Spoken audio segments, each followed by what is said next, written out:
ladies and gentlemen.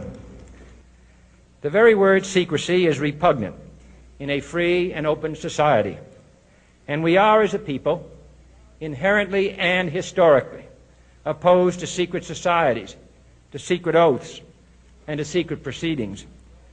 We decided long ago that the dangers of excessive and unwarranted concealment of pertinent facts far outweighed the dangers which are cited to justify it. Even today, there is little value in opposing the threat of a closed society by imitating its arbitrary restrictions. Even today, there is little value in ensuring the survival of our nation if our traditions do not survive with it. And there is very grave danger that an announced need for increased security will be seized upon by those anxious to expand its meaning to the very limits of official censorship and concealment. That I do not intend to permit to the extent that it's in my control. And no official of my administration, whether his rank is high or low, civilian or military, should interpret my words here tonight as an excuse to censor the news, to stifle dissent, to cover up our mistakes, or to withhold from the press and the public the facts they deserve to know.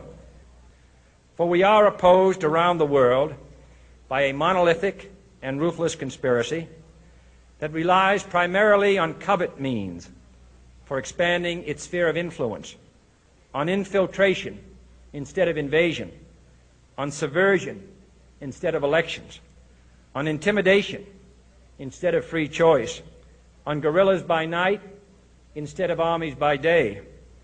It is a system which has conscripted vast human and material resources into the building of a tightly knit, highly efficient machine that combines military, diplomatic, intelligence, economic, scientific, and political operations. Its preparations are concealed, not published. Its mistakes are buried, not headlined. Its dissenters are silenced, not praised. No expenditure is questioned, no rumor is printed, no secret is revealed. No president should fear public scrutiny of his program, for from that scrutiny comes understanding, and from that understanding comes support or opposition, and both are necessary. I am not asking your newspapers to support an administration, but I am asking your help in the tremendous task of informing and alerting the American people. For I have complete confidence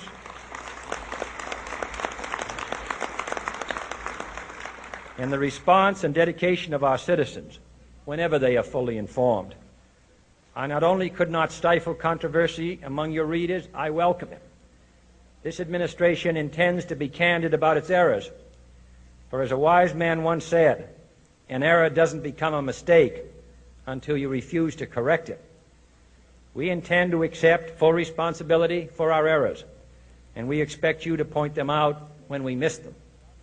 Without debate, without criticism, no administration and no country can succeed, and no republic can survive.